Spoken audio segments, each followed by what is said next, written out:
గారు ఇప్పుడు అడిసిమిల్లి గారు లేవనెత్తారు కాబట్టి అదర్వైజ్ పర్సనల్గా నేను ప్రతిసారి కులాల గురించి మాట్లాడడం నాకు కొంచెం సెన్సిటివ్ ఇష్యూ. కానీ రాష్ట్రంలో అదే ముందు పెట్టి రాజకీయం నడిపిస్తున్నారు చూసారా, అందుకని తప్పట్లా. ఇప్పుడు మీరు సాక్షిలో ఈవిడ వార్తలో ప్రశ్నించడానికి తట్టుకోలేకపోతే మమ్మల్ని చంపేయండి అని ఎవరు ఈ జోసెఫ్ రావణ్ భార్య అక్కడ రాయించారు. ఏంటంటే మాకు ఏ పార్టీతో సంబంధం లేదు, మా భర్తది కమ్మ కులమే అంటే. నిన్నేమో నాని కూర్చుని అతని మీద వీళ్ళందరూ కాపులెళ్ళి దాడి చేద్దాం అనుకుంటున్నారు అంటాడు, ఈమెతో ఇట్లా మాట్లాడిస్తారు. ఏంటంటే ప్రతిసారి ఈ కులం గొడవ ఏంటి వంశీ గారు? ఏదన్నా నేరం జరిగితే ఫస్ట్ కులం ఎందుకు వస్తుంది అసలు? నేరస్తుడిలో చూడాలా? లేకపోతే నేను అందుకే ఇంట్రోలో కూడా అదే చెప్పా, నీ కులం ఏంటి, నీ గోత్రం ఏంటి, ఓకే ఈ నేరం నువ్వు చేయడానికి ఓకే ఎలిజిబుల్ అంటారా? సార్ ఇప్పుడు ఈ ప్రతిసారి కులమే వస్తా ఉంది అని అనటానికి ముందుగా మనం ఏమని ఇప్పుడు రీసెంట్ పాస్ట్ లో జరిగినటువంటి విషయం చూసుకుంటే, ఏదైతే స్పోర్ట్స్ కోటాలో అన్ని కమ్మవారికే ఉద్యోగాలు ఇచ్చారని చెప్పేసి ఇద్దరు మేధావులు కూర్చొని డిస్కస్ చేసుకున్నారు సార్. దాన్ని వైఎస్ఆర్ కాంగ్రెస్ పార్టీ సోషల్ మీడియాలో విపరీతంగా తిప్పారు. తీరా చూస్తే అక్కడ ఉన్నటువంటి కమ్మవారు 9 మంది, 412 మందిలో 9 మంది కమ్మవారు ఉన్నారు, 12 మంది రెడ్డి సామాజిక వర్గానికి చెందినటువంటి వారు ఉన్నారు. సార్ నిజంగా నాకు కొద్దిగా ఇబ్బందిగా ఉంది.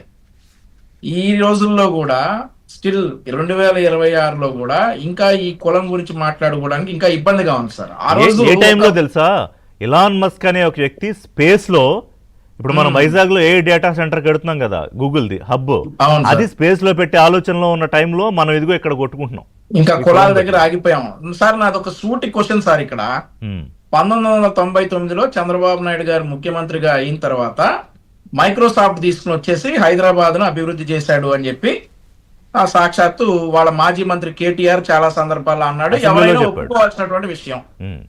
అయితే అక్కడ హైటెక్ సిటీ అనేటటువంటి ప్రాంతంలో అభివృద్ధి చేస్తా ఉంటే ఇక్కడ బల్లులు గుడ్లు పెట్టవు, ఏదో చెయ్యో, ఇక్కడ చంద్రబాబు నాయుడు గారి డబ్బంతా ఇక్కడ వృధా చేస్తా ఉన్నాడు అప్పుడు కాంగ్రెస్ పెద్దలు అన్నారు. ఆ రోజు అన్నటువంటి పెద్దలు ఈ రోజు అక్కడ ఎకరం 265 కోట్ల రూపాయలు. ఇవి కేవలం కమ్మవారికి చెందినవేనా సార్? కేవలం కమ్మవారికి చెందిన పొలాలైనా స్థలాలైనా ఇవన్నీ కూడా ఇప్పుడు హైటెక్ సిటీ ప్రాంతంలో 265 కోట్ల రూపాయలకు అమ్ముడుపోతున్నటువంటి స్థలాలు కేవలం కమ్మవారివేనా? కేవలం కమ్మవారి పిల్లలే ఈ మైక్రోసాఫ్ట్ లో లేదంటే విప్రోలోనో చంద్రబాబు నాయుడు గారు తెచ్చిన కంపెనీలో పనిచేస్తా ఉన్నారా సార్? అదే ఇంకా కులం మీద పడి అమరావతి అంటే దానికి కులం, ఇంకోటి వాళ్ళకు ఉన్నటువంటి ఆయుధం అది.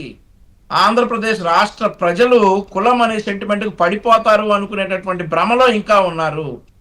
ఇందాక శ్రీనివాసరావు గారు చెప్తా ఉన్నారు, మాకు మీ ఏదంటే ఆయన ముసలి కన్నీరు గార్చాడు కదా, గత వైసీపీ పెద్దలందరూ కూడా మాకు అవసరం లేదు, మా జోలికి రావద్దు, మమ్మల్ని దయచేసి ఇలా బతకనివ్వండి అని చెప్పేసి సగటు కమ్మవాడు ప్రతి ఒక్కడు అనుకుంటున్నటువంటి వేళ. ఇప్పుడు నాకు ఇంకో పాయింట్ చెప్పండి, టైం ఎక్కువ లేదు వంశీ గారు. ఇప్పుడు నిన్న ఈయనేమంటున్నాడు జగన్మోహన్ రెడ్డి, హే రామ్ సేవ్ ఆంధ్ర అని.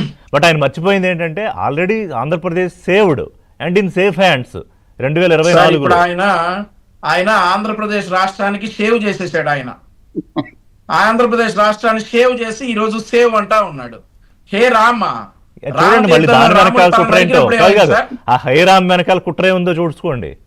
అదే సార్, ఇప్పుడు రామతీర్థంలో రాముడు తల నరికింది జనాలు మర్చిపోయారు అనుకుంటున్నాడా? లేదంటే అంతర్వేదిలో రథం దగ్ధం చేసింది జనాలు మర్చిపోయాడు అనుకుంటున్నాడా?